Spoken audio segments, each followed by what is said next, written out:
Thank you all for joining on such a lovely weekend. We are having a weekend and we are meeting online. Otherwise, we would have met somewhere at Lamakan or at Phoenix and we would have done this talk.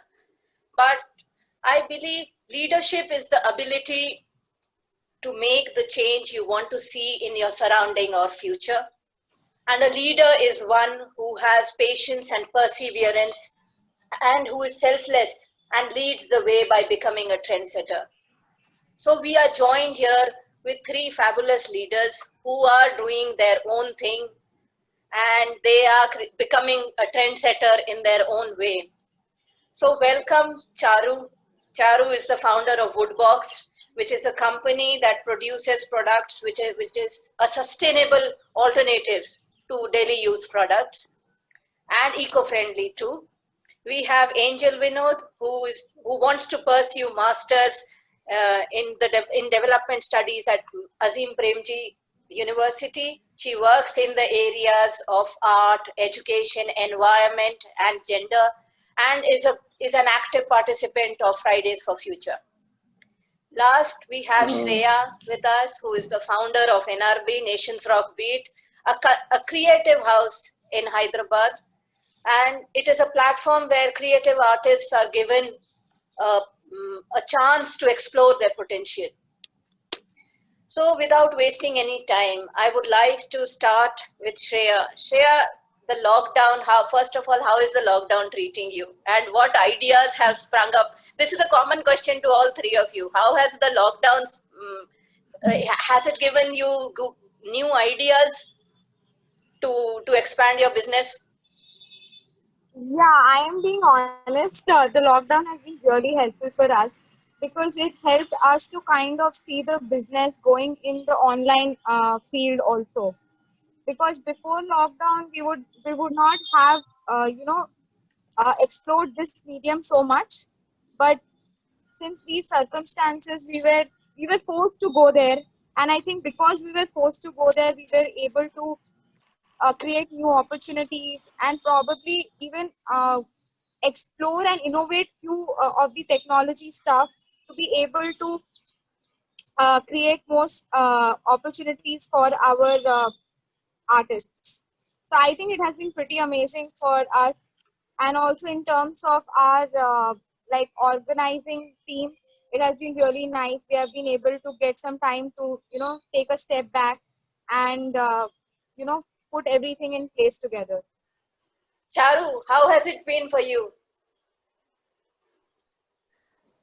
Hi, Devika. First of all, thank you so much for organizing this, managing to get everyone together, and for like wonderful introduction.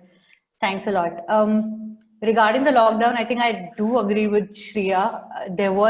It was a time to actually take a step back, and there has been a lot of thinking and looking at things from a bird's eye view, which you could not do because you were so into things, right, in the middle of everything and with chaos and things going on. So of course it's not been good for a lot of people, but I would say that it has helped me with my clarity, with even working on processes and smoothing and ironing out all those creases. So overall, I would, see there are more positives than negatives, at least, for me. Wow, that's really nice. Really nice. And Angel, what about you? I would say it's a mix of both. I think in terms of work, definitely we took a hit because what we used to work on is making spaces low waste, making them zero waste. So that happens only when there's a gathering, when people are coming together. That's when we have this opportunity of using the zero waste model to tell them that it's possible to live a low waste life. So on that front, definitely we have taken a hit. But I think in terms of activism, it is relentless. We've gone digital. So now a lot of our activism is digital. There's a lot of content that we're able to put out because we have time. We're able to connect with a lot of people who are not just in Hyderabad. So they could be sitting anywhere in the world. And Fridays for Future is a global organization. So I think now we've all had time to connect with a lot of activists from all over, exchange a lot of ideas. and sort of understand what we can do even while we're sitting at home. And yeah, that's what we're leading up to. On the 25th, we're working on a shoe strike. Okay. On the 25th of this month, we're going to have a shoe strike where people are sending in shoes to represent them. So the shoes will represent citizens, and we'll be placing a few demands before the government and telling them that, hey, this is what the youth of Hyderabad want. And, you know, just because the lockdown is happening doesn't mean we cannot be seen and we cannot be heard. We're still here. We're still watchful of what the government is doing, and we're always ready with our activism. So in that sense, I would say it hasn't stopped us at all. That's really nice. That's really nice. Yeah. So coming to you, Charu, what are eco-friendly products? Because many people consider it as an alternative, but they don't know about what is an eco-friendly product. So what do you mean by eco-friendly products, and how does it contribute to saving the environment? You're right, Devika. A lot of people, even till now, even though it has become a very trending word, but still don't know what eco-friendly really means. So if I break it down and keep it very simple, eco-friendly in a very literal meaning means earth-friendly. So it should not be harmful to the environment at all. And when you say eco-friendly products, these are basically the products which, right from their production to the point where consumer is using them, and when you dispose them off, is not causing any kind of harm to the environment. And when you say how are they beneficial to the environment, these products typically help to prevent all kinds of pollution, like land pollution, air pollution, water pollution. There are times when we use something and it goes into the landfill. If it is eco-friendly, the earth will biodegrade it and it will go back to from where it came from. However, if it's not, then it leads to further land pollution.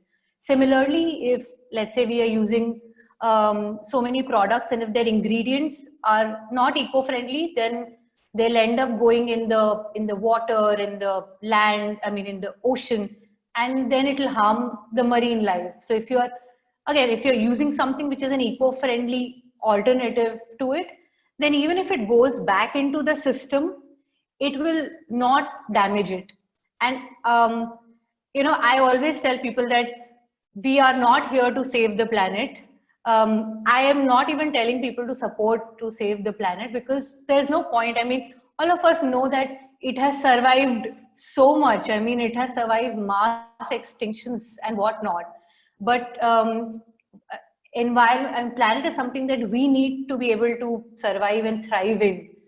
So it's basically for us that we are doing all of this. So yeah, so these are the ways in which eco-friendly products are helpful and prevents us from harming the environment. Thank you. So Shreya, your NRB is a very one of its kind platform, because it is a creative hub for artists. So I would like to know, what is the selection criteria for artists? How do you select? Because there are so many people who want to pursue art, but how does NRB choose its artists? So we have a very basic principle of hard work and passion over talent. So there are a lot of people who come down who will be extremely talented.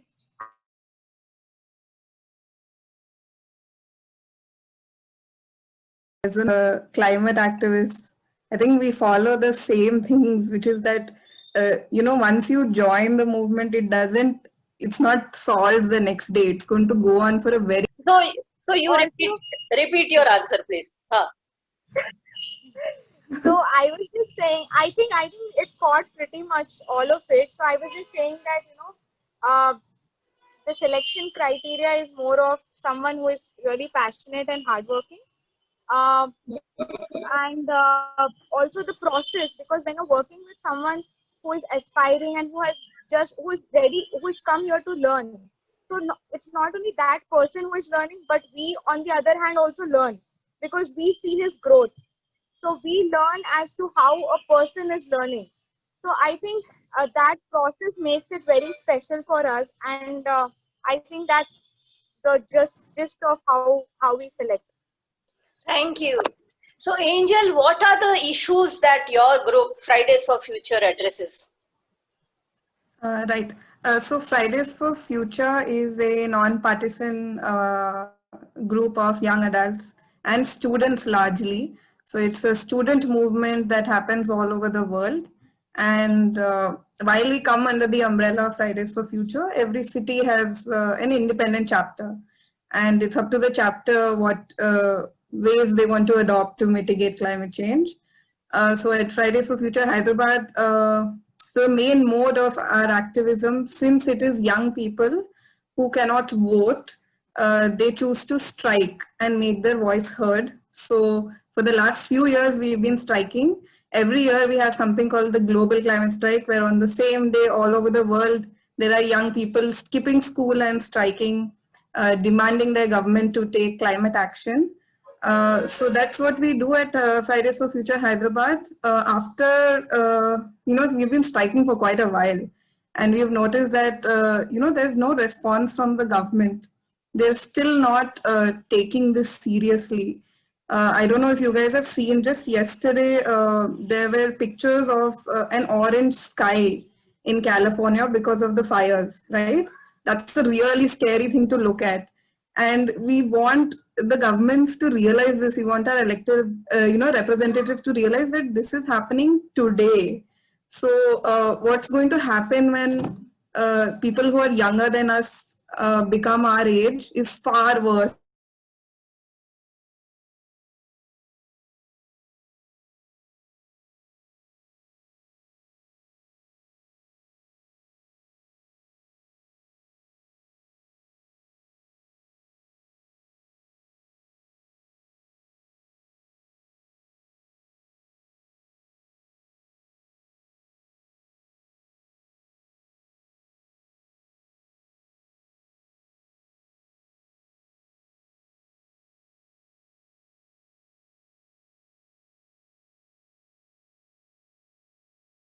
They need more trees, they need clean air, they need clean water bodies, they need food, and they don't really need, another highway for private vehicles to ply on. So these are the things we advocate for.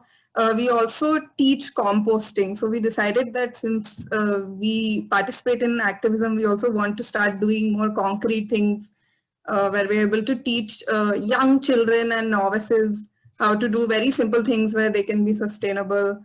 So we started something called the Compost My Waste Challenge, where we have a few experts who've been doing it for 35 years. And we've got a few of us who have been doing it for a year or two. And we keep it very simple. So even to everyone who's listening here, composting is super easy. You just need a bucket, you need your kitchen waste, and you need some dry leaves. That's all it takes. That's a great way to cut out. So this is an example that I like to give. This is one of the things we talk about at Fridays for Future, which is composting, which is that if you go to any water body in Hyderabad or your neighborhood dump where you see a lot of trash and it's stinking, right?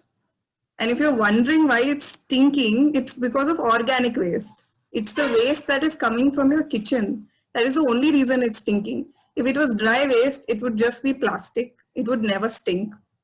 And it would never, you go for a walk on Hussain Sagar and this smell that walks is just beautiful.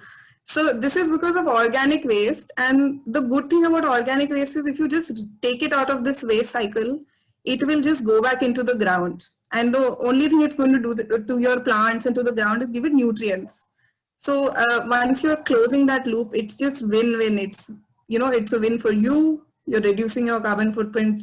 You're reducing your contribution to like India's waste management crisis, and you're helping. You're nourishing the earth instead of depleting the topsoil. So that's something we teach. And like I said, this month we have focused all our work on the shoe strike that's happening. You're all welcome to send in a pair of your shoes to represent your voice. And we're placing two demands before the government. One is that every single lake in Hyderabad right now is being allotted quite a lot of money, taxpayer money, for beautification. And our demand is that you don't beautify, you restore the lake, you rejuvenate the lake, because beautifying a lake that is, depleted is like putting a wreath on a dead body. It's not going to do anything for the lake. It's not going to do anything for us. And so if you just beautify, we continue to remain in this loop where we are dumping waste in the water.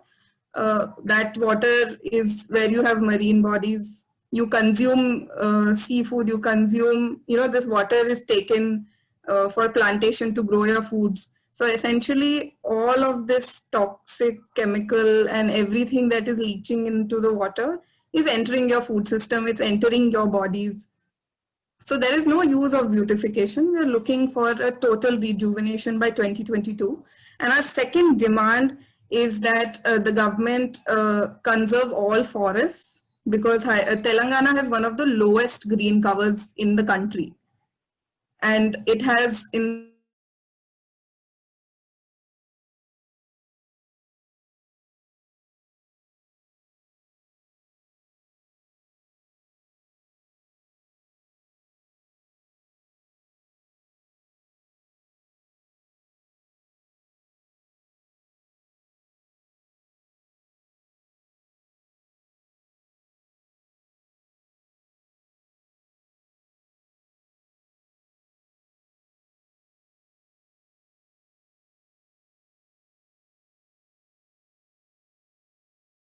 So thank you, Angel, for your response. And so coming to Charu, we would like to ask that what are the challenges that you face? The top three, if you can mention, for the sale of these eco-friendly products.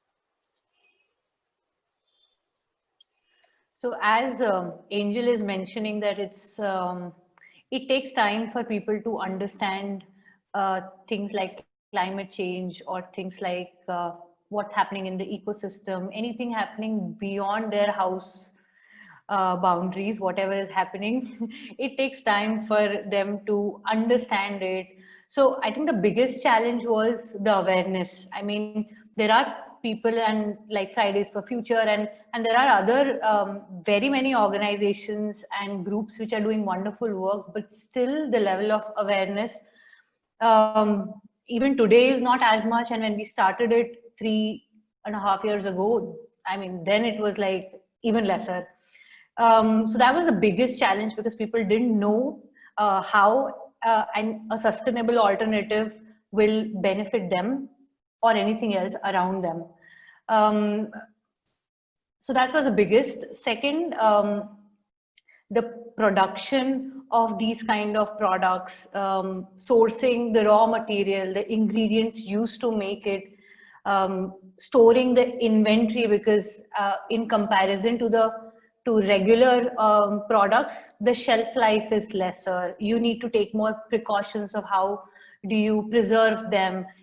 Things which are more natural there will be bacterial infections to it as well. There will be a lot of things that can happen. So inventory, sourcing, production, shelf life, ensuring that whenever a customer places the order, it is available in itself becomes a challenge because of all of these factors. And I think the last thing is that right now, because the awareness is less and the demand is less, so usually they are made in smaller quantities and smaller batches. Not a lot of people are making them. Because of all of these factors, the cost of a sustainable alternative is usually higher than what we are used to using. So when you start comparing things just with the cost factor, and not understanding like what is the long-term perspective or how it's harming you ultimately, like the California fire is not just California fire. Ultimately it's polluting the amount of air, and I'm sure like land and water, and ultimately we are all consuming things which are produced here, and then it goes into our system, and then that kind of an understanding is not there. So So then the cost factor becomes a thing with which you sort of compare and buy. It's if people start understanding that this is maybe like an education, like how you do your school and graduation, thinking that, you know, for 50, 60 years, we are then sorted, our career Yeah. is sorted and we'll end up earning money. And you invest in that. This is same. You are investing in you. You are investing in ensuring your ecosystem is fine. Yeah, till that time, I think they'll keep comparing the cost. So that is like the third major challenge that we have with this. That's a very nice point that you make about investing, about how to perceive eco-friendly products as an investment and not look at the price factor alone. So, coming back to creative arts, Shreya, I would like to know that now even HRs are, modern HRs are giving weightage to creative skills, because they also in order in order to hire a good talent, they are also looking at soft skills and creative skills. So, but parents are not ready to allow their children to take up arts as a career, or any kind of creative arts as a career, full-time career. So how do you think the this profile, this field of creative arts will grow as a promising career in India? Okay, so am I clearly audible? Yes. Okay, okay. So, first of all, I think I will answer this question with respect to three perspectives. But firstly, I would say that it is a promising career, and I will reiterate as to why it is and how. Okay, and how exactly we go there. But like your question about parents allowing uh, artists like their kids to kind of take art as a full-time profession. Okay, okay, Devika ji, thank you. So so the thing is that for parents, I would say that the shift is happening. There are more parents who are letting their kids to kind of go and pursue this field. But if we are seeing the major segment where this question is actually valid is the middle class parents, because they really don't think that, you know, this is still a viable option. And you know, they will not think of this as a viable option until and unless they will find one of the relatives kids having a promising career. Okay, I'm being very, so as when someone tells, hey, my kid is an artist and he is earning 5 lakhs per annum, that is when they will start thinking, oh wow, maybe there is a career. But I would still say that the shift is happening. Parents are open to at least let them try it along with whatever profession they are doing. Now coming to the artists needs to be self-aware. They need to know what opportunities they have, because there are a lot of opportunities which they need to explore. And even if there are sometimes, because if you see on Instagram nowadays, there are so many artists who have created their own market, their own brand with something that they do. And I've been like I keep on surfing new artists and what new kind of stuff they do, and I'm just amazed with the kind of work that I find on Instagram. So I really feel, as an artist, if you are able to build your own brand, you will be able to create your own market. And if not, you should at least be self aware of what all opportunities are around you. And thirdly, with organizations which are working for the cause of helping you know, bring about a creative revolution, or you know, help this whole art segment a little, or give it a boost, I think we also play a very important role in helping, or at least helping the artists to believe that they can do this. It will probably take time, but at least they feel, they at least with us being here, they at least feel will at least give it a try, कि ठीक है चलो जाके देखेंगे कि do I have it in me, or can I give it a shot. I think that itself is the starting point for a lot of artists, with them having a thought that I want to go and give it a shot. So I think if all these three uh, you know, sectors come together with the time, I think we will be able to make it a very promise, like an art, any profession in the field of art will become a promising um, will turn out to be promising in the future. Thank you. Thank you so much, Shreya. I think we'll have to log out and come join the second meeting. Do we do it right away? Yes, yes. Okay. So, Angel, I would like to ask you how easy or difficult it is to find volunteers, because obviously Fridays for Future is working towards social issues. And how do you find volunteers? How easy or difficult it is for mobilizing volunteers? So, this is a little bit difficult to answer. So I would say it's easy to get volunteers in the sense that when we have a strike, there are at least a few hundred people congregating for the strike. And that is an opportunity that we capitalize on. We talk to people, and people have a lot of energy from the strike itself. So they come up to us and they ask us, can we join? What can we do?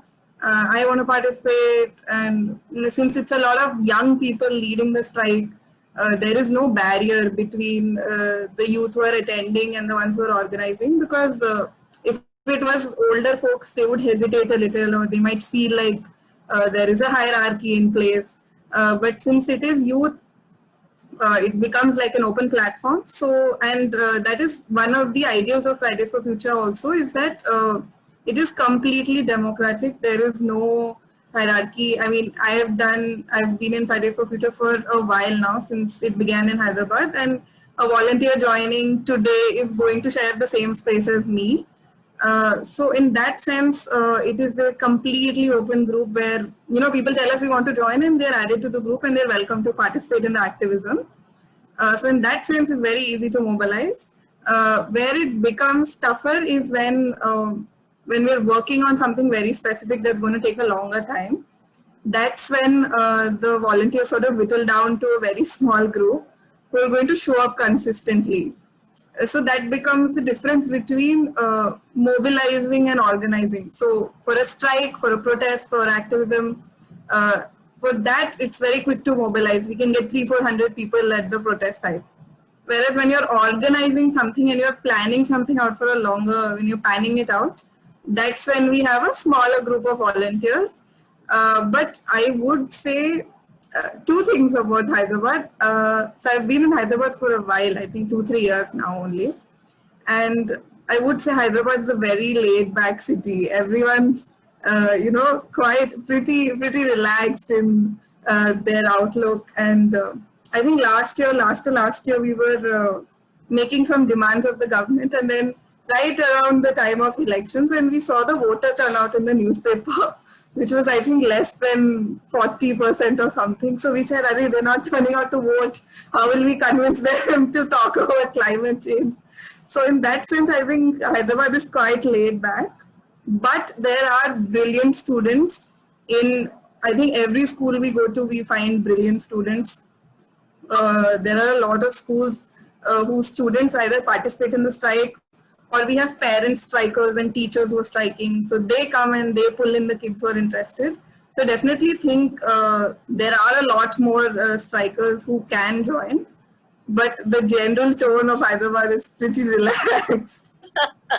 So on the similar vein, I would like to come to Shreya next. I would like to ask Shreya that how is the Indian public ready to pay well for a live performance? Because we have music, because NRP has musicians, theater personalities, we have dancers. But does the Indian public pay well for a live show, or do they expect free shows?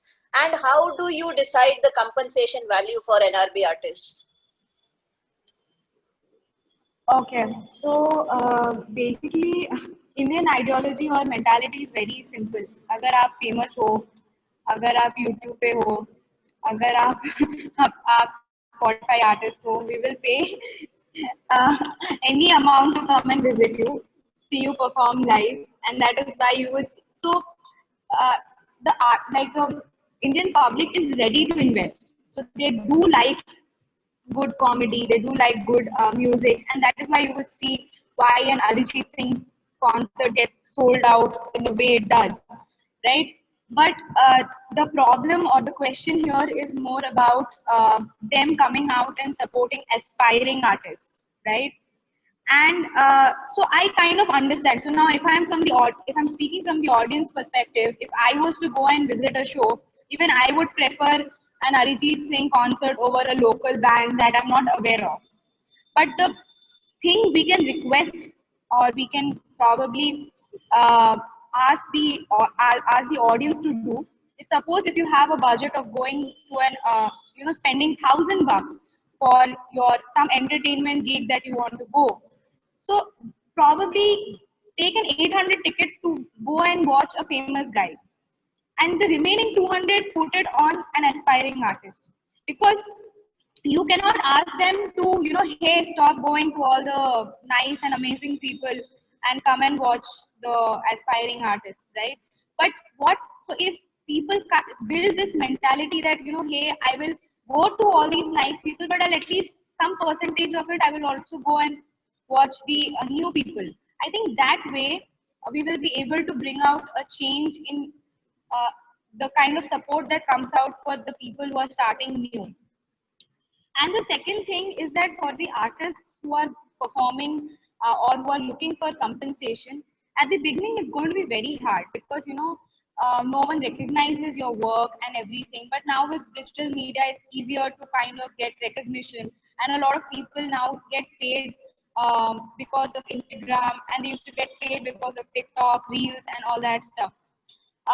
But as an artist, you have to constantly think of striving for the best quality, because that way you will be able to establish your own brand, and that's how your audience will develop. So as an artist, I think that this is what an artist should keep doing. And probably the last question, to address the last part of your question, is how we kind of decide the compensation. There is no model as such for any kind of event or gig or anything or project that comes in. We try to get the quote from the artist. How much are they expecting for this project? Based on that, we try to get cut the deal with the client so that the artist gets whatever they have asked for.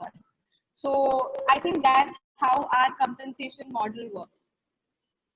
Thank you so much for elaborating on how NRB works and how artists should be realistic and be practical, that it is not an easy ride. So Charu, coming to you, since you talked about eco-friendly and sustainable environment, how do you practice green living in your home and office? What are the steps you have taken for green living?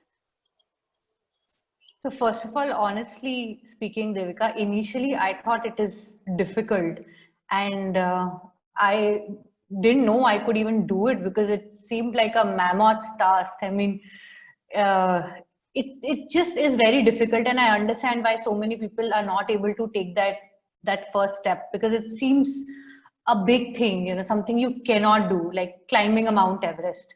However, I then slowly and gradually figured out there's so many small things that you can do both at your home and your office. It doesn't have to be perfect. We also say that we don't need few people doing it perfectly. We need like millions doing it imperfectly. Even that will make like a huge difference. So some of the few things that I do, I'm also not perfect till now, but I've shifted a few things in my personal care and grooming, like I've switched from, let's say, a plastic toothbrush to a bamboo toothbrush. I don't use one-time usable things often now. So no more taking the plastic bags when you go out and shopping. Use your own grocery bags. Then also these are reusable tissue papers that we were using in the kitchen to clean the kitchen top counter. So using reusable cloth to use it again and again. Then also disposing of the waste properly is extremely important. not mixing them. I haven't reached the stage where I can compost yet. So I'll take Angel's help about how I can do it. Yeah, but at least I've started segregating my waste and not putting the organic waste and the plastic and other waste together, so that at least, you know, the plastic and the metal waste can go to a recycle facility and it can be properly disposed of. Also, I do love a lot of natural things. So plants is something that I don't know. There is something with them. The moment you bring them closer to you or you go closer to them, you suddenly develop eco-friendly wings or what? So I try to keep as many plants in the house. Use more of natural light in the house and natural air, so that of course you conserve energy, but I think it keeps you closer to the environment as well. As far as office is concerned, we try to reduce the number of prints, not printing too much, you know, not using too many papers, post-its, and instead using more of writing, rewriting on a whiteboard. And then, yeah, I mean, switching from those single-use cup, like the coffee vending machine cups. So we have shared reusable either steel or copper water bottles with even people working with us. So I'm like, don't use the reusable cups, but use them and use your own coffee mug. So we encourage that people use the reusables as much as possible. So these are like the few things that I've done. I haven't reached there yet, but yeah, you know, one step at a time. Thank you, Charu. So Angel, coming back to you, can you suggest some tips for sustainable living? Like what can we do as people, as individuals, for sustainable environment? What can we do? Some 3 tips. Okay. I think one of the biggest things you can do is try to cut back on your meat consumption, because one of the biggest contributors to climate change is animal agriculture. So, I mean, this is something we will never force upon people, and we never try to say, oh my God, you're eating meat. But if people are open to the idea, vegan food is brilliant. There are n number of alternatives. It's another whole world for us to explore. I'm still not vegan yet, but I have a lot of friends and a lot of volunteers and activists who are. So I keep talking to them. I keep asking them like, hey, how are you replacing butter? How are you replacing milk? What are you doing? I've tried to incorporate a few, you know, like, and it's not always going to work out. So I tried soy milk. I hate soy milk. So there is going to be a lot of learning and unlearning. But so yeah, that's my first tip, which is that you always remain in active pursuit of trying to reduce the meat that you're consuming and the animal products that you're consuming. The second thing I think is like what Charu said, there's a lot of things around us in daily use that we can switch out. You can have here's my bottle. You can have a bottle that you keep carrying around with you. I have a cloth bag hanging here. Carry the cloth bag with you when you go out. Refuse things that you don't need, because the only reason we have a plastic problem is because it's single use now, because it's very cheap and it's very easy to throw. So a lot of people say, you know, plastic is bad, we should ban plastic. So we always say, so this is something that even I thought, right, when we're young, and even right up till you do your own research, you think, nahi, plastic is bad, should get rid of it. But I think the more I read, the more I realize that plastic is not bad, you need it. I mean, if you need critical medicines to survive, it has to come in a plastic vial. So plastic is not the issue, it's how we consume it. So we sort of try to explain that plastic you equate to gold, you know. You're not going to use it and throw it every day. You're not going to use it so much. So that's the value that you associate with plastic, and you change this concept in your mind. And I think you'll see every single thing around us is full of plastic. The kitchens are full of plastic, personal items are full of plastic, everything comes in plastic. So it's very easy to switch out these things, and it'll give you a lot of joy, I think, to see your personal space changing. Like Charu said, plants, that's another great way, you know. You try to grow your own plants. These are all things that will help you switch out the plastic. And always there is room for failure. Like I've just started trying to grow my own food. I started with greens because they're very simple, and they were growing really well, and I was taking pictures and I was really excited. And this was, I think, the second batch that I was doing. And a couple of days in, when the greens were, almost about to be harvested, I come the next morning and I see that my cat has dug into like 3, 4 of them and completely destroyed everything. So, yeah, those are things that you have to be prepared for. You have to be prepared for people asking you why you're making it such a nuisance. But changing your personal space is a very good thing that you can do. That is my second tip. And my third tip, and I think the most important tip that I would like to share with all of you, is that our personal footprints, carbon footprints, our consumption is okay because we exist in a world where these systems are already in place. So the most important thing that you can do is hold industries accountable, hold the government accountable. If you cannot be an activist, you can always volunteer your time, participate, talk to your local chapters. That's the best way to be sustainable, because me switching out my toothbrush for a bamboo toothbrush is great. I will feel satisfaction, but there's still millions of plastic toothbrush that's being purchased and sold and bought and everything. And that change can only come from a policy or a ban or an industry saying that no, we want to be sustainable. So the biggest sustainable thing you can do is hold the elected representatives accountable, make your voice heard as a citizen. Thank you so much to all of you for sharing such valuable insights. So before we go to the audience, I would like to take a common question for all of you.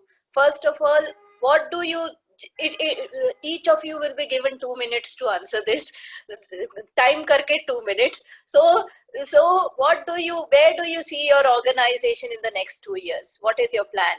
Because obviously the lockdown has made you change your business strategy. So where do you see your organization 2 years from now? Shreya, we'll start with you. Okay, keeping it sweet and simple, I will just want to have our own space where we are, just there day in and day out working, doing what we love. So I think that's where what I'm aiming, and also probably make it a space for other artists who are out, like who are not a part of us, but would want to come down, use the space for jamming, or conduct small events, have a small library space. I'm just aiming at our own space in a couple of years. That's all.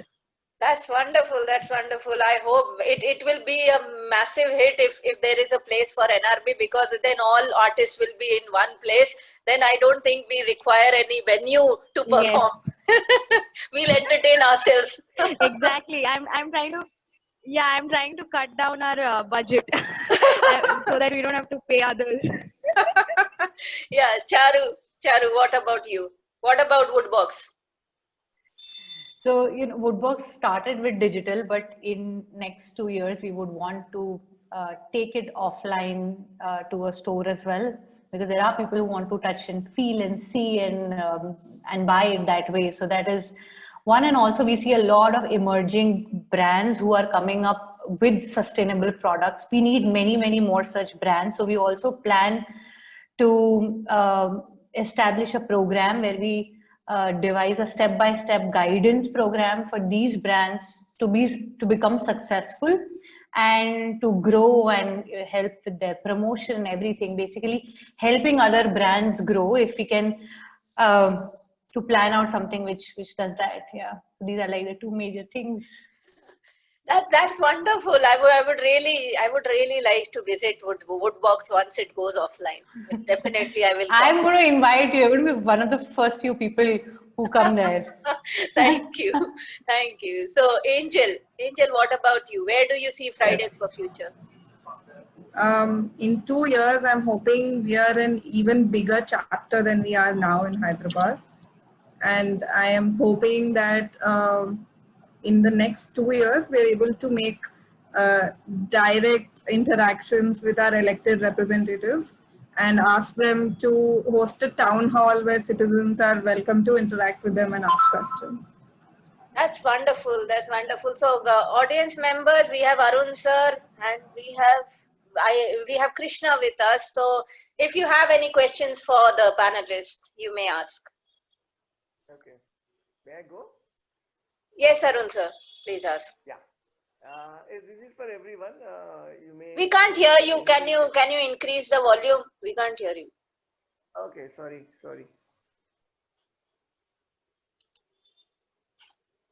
Can you? Yes. Yeah. Yes. Okay. Yeah. This is for everyone. Anyone can answer, or all of you can answer. There are two questions. Maybe if depending upon your time, you can answer only one. Number one is awareness. How you are going to bring about awareness? Number one. Number two, do you think the COVID has given you any plans of changing your strategies? Shreya, will you go first? I'll probably do a quick. So, sir, the first thing about awareness, for us, how we work, we just want to do more work because the more we work, the more people we meet, and the more we are able to spread the cause or why we are doing what we are doing. And of course, because of COVID, we have also understood the power of all these, like the digital platforms. So yes, we are looking at collaborations and some international collaborations too, because that's how we will be able to reach out to a wider audience base. And the strategy, yes, like I think we started off this discussion on, we have changed the strategy, and because COVID has forced us to go digital, now we actually have like a digital plan also, like what all digital events can we have, even though offline work has started. So I think yes, I think COVID has also been a boon to few of the businesses around the globe. Thank you. Charu, since you were at Woodbox was already digital and now you were planning to go offline, has your strategy changed a little bit? No, the offline thing is still on, and then yeah, eventually whenever we feel is the right time, we will definitely go offline. People will start moving out sometime or the other.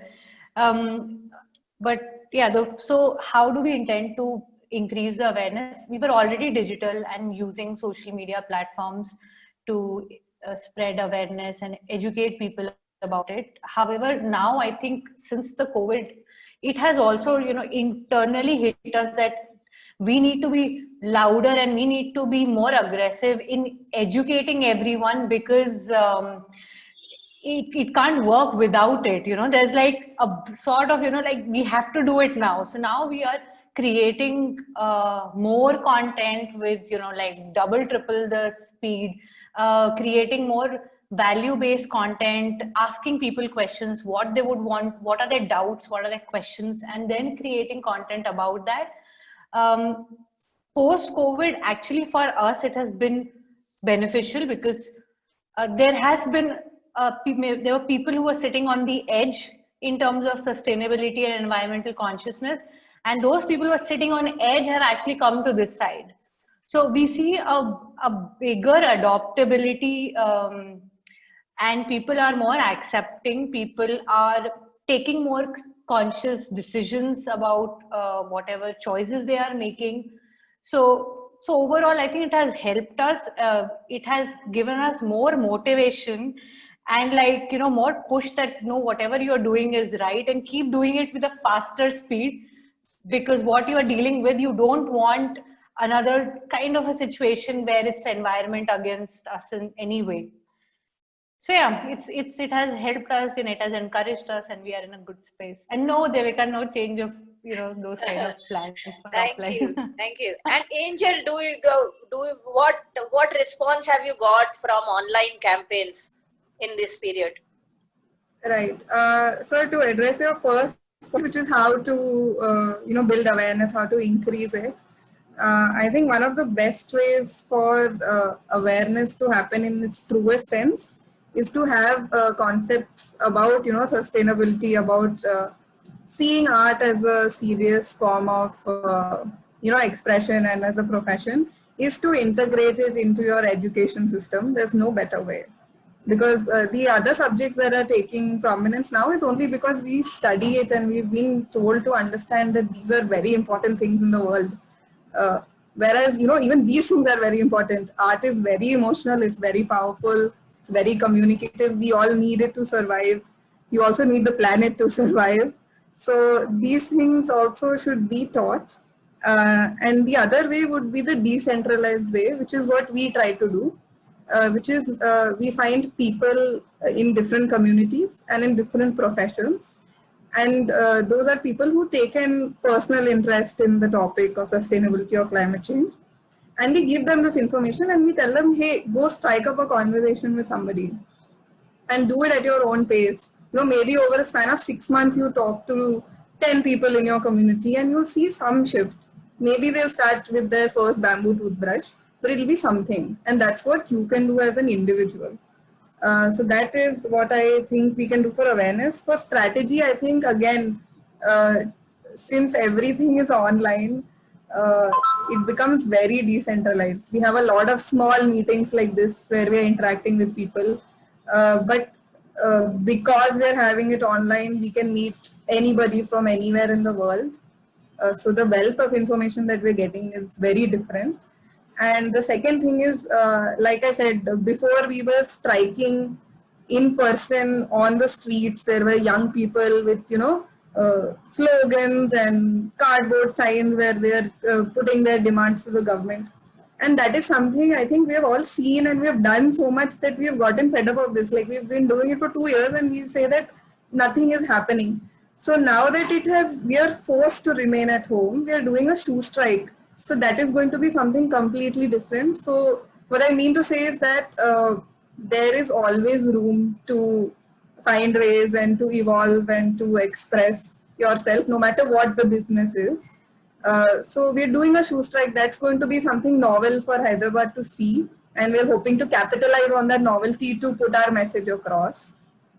And yeah, and in terms of work, I make spaces zero waste, right? We make events zero waste. There are no events happening right now. But what we understood is that it's a good thing because people are taking a step back. And like Charu said, they're jumping over to this side. They're having smaller weddings. So it's by force, but the education that's happening and the relearning that's happening, that is what we want. We want to do smaller events. Businesses should be smaller so that, a larger group of people are benefiting. So yeah. Thank you. Thank you so much for being a wonderful panel. I think from all your insights which you have given, I think it is basically what we conclude is that we are having peer-to-peer discussions right now, and peer-to-peer like brainstorming is also peer-to-peer now. So we are actually a closed group, like Angel mentioned. We are a closed group of people who are working towards a cause, and I wish you all the best, Charu, Shreya, and Angel. I wish you all the best that you achieve your goals in the next 2 years and you be a sustainable business. And truly it is wonderful to have a panel, all women panel in a topic like leadership. Yes. It is very empowering. So applause to all of us. Thank you so much. So before we actually disconnect, thank you so much, Devika ji, for having me. And I mean, I have been seeing it since the time you actually got the thought of starting this. So I'm just extremely happy as to how this whole thing has grown, and I'm so overwhelmed to be a part of this. So thank you so much for having me here, and it was wonderful knowing Charu and Angel and the work that they have been doing. Thank you so much. Thank you so much, and thank you, Arun sir, for participating, and to all the others who participated. It is really a wonderful discussion, and I hope to meet you in person soon. Have a happy Thank you, Devika, so much. It was such a pleasure meeting you guys. I will connect with you separately, and I think we'll have longer conversations because we are so, I think similar in our thought process and in the way we work. So Yes. awesome. Thank you so much, Arunji, for coming and staying with us for this long and hearing out whatever, sense or nonsense. I don't know what we were saying, but thank you so much for sticking with us. And I think Angel and Charu, you will collaborate soon. I wish. Yes. Yes. Maybe we'll get you started on composting for sure. Yes. I think you should take a class on composting and all of us will attend. Yeah. Yeah. Yeah. Yes, for sure. You're most welcome to join. I will share the link as well. We have a wonderful group of people who send us, update pictures of their compost and they ask us questions. It's very interesting. It's very nice. You're all welcome to join. And That's right. thank you so much for having us on this webinar today. It's always a pleasure hearing about sustainability and about art. So, I think this conversation could have gone on for very long. Yes. And I'm so glad you brought up the point that this is an all-women panel Yes. because there's not enough of that. So I'm very glad that it's all women today. Thank you so much. Thank you so much. Thank you. Bye-bye. Bye.